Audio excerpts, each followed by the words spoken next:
Be ready for dictation. Start. Sir, at the very outset, I congratulate the Ministry of Steel and Mines for its efficient working. There has been in the past propaganda on behalf of the private sector that it alone can deliver the goods. It alone is affection, and that the public sector is notorious for mismanagement, for inefficiency, and for loss of production. Both the things have been exploited by the working of the public sector since the year 1981, and in streamlining the administration of the public undertakings, the Steel Ministry has played a key and crucial role. There has been a mismanagement in this company, and its management was taken over. I am personally of the view that whenever mismanagement is visible in any private sector undertaking, then instead of only taking its management for a limited period, it should be taken over permanently, and it should not be a short and half-hearted measure. The company should have been taken over, acquired as it is sought to be done now. In the year 1982 itself, once the government comes to the conclusion that the company's affairs are not being conducted in an efficient manner, and when the government has to invest funds to the tune of crores of rupees, where is the question of reserving the decision that it may go back to the same old management? Now the second thing is that there is a new strategy which is being resorted to by this private business.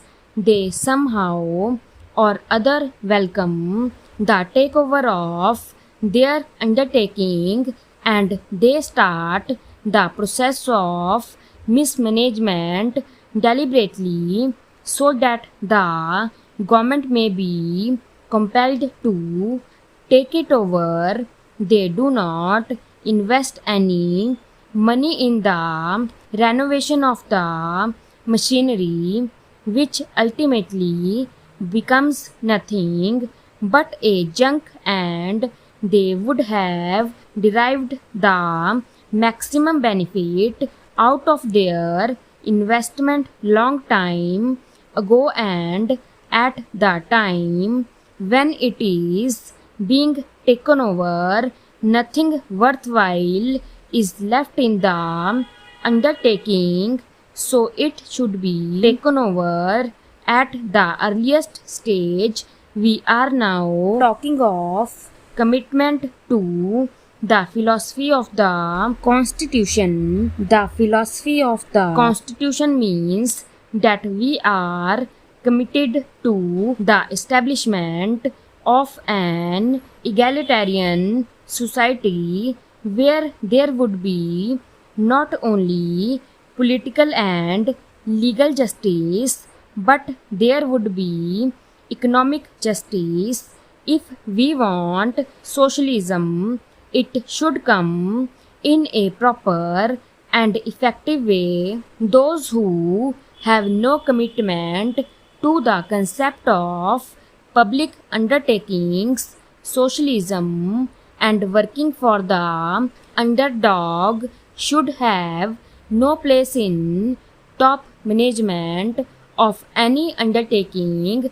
The difficulty lies in that we are half-hearted In these matters, we have the mentality of private businessman, and also we have the concept and the ideal of a public undertaking.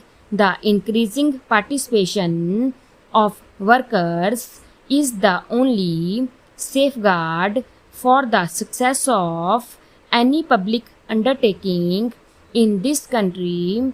There have been cases of inflated sales and fraudulent transactions about which my honorable friend made a pointed reference. I would submit that the Economic Intelligence Bureau should play an effective role in checking malpractices in such big undertakings.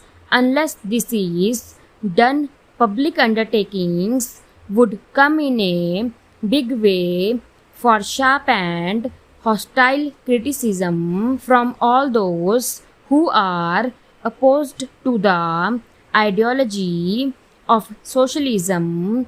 As regards 4% interest allowable on the quantum of compensation, my honorable friend has said that this is not fair. The government cannot afford to pay the same amount of higher interest as is done in the case of private sector. The Constitution itself has provided that the quantum of compensation would not be justifiable. It has been done with a deliberate objective. If compensation at market value is to be paid to private individuals, then it would not be possible to take over the undertakings at all. If the shareholders have taken the maximum benefit out of their investment, they should not be paid any compensation, and only nominal compensation can be paid. The Constitution allows legislation in that respect. I congratulate the Minister on bringing forward this progressive bill. The steel industry is the basis of our industrial structure. In fact, the extent of industrialization of a country is measured by the amount of steel consumed per head of the population. This industrial undertaking, namely the Iron and Steel Company, is a big industrial complex, and it consists of not only an integrated steel plant but also an iron foundry. The company was started initially after the First World War, and by 1952 it had increased its capacity to 1 million tons. But the decline in the fortunes of the company started in the 60s, and by 1963 the production had gone down to 1 lakh tons per year, that is 13% of its rated capacity, as stated by the Honorable Minister. In fact, its production had reached a figure of 8 lakh tons. From that, it came down to 1 lakh tons, which was a result of the rotten management and the low price of steel. Stop.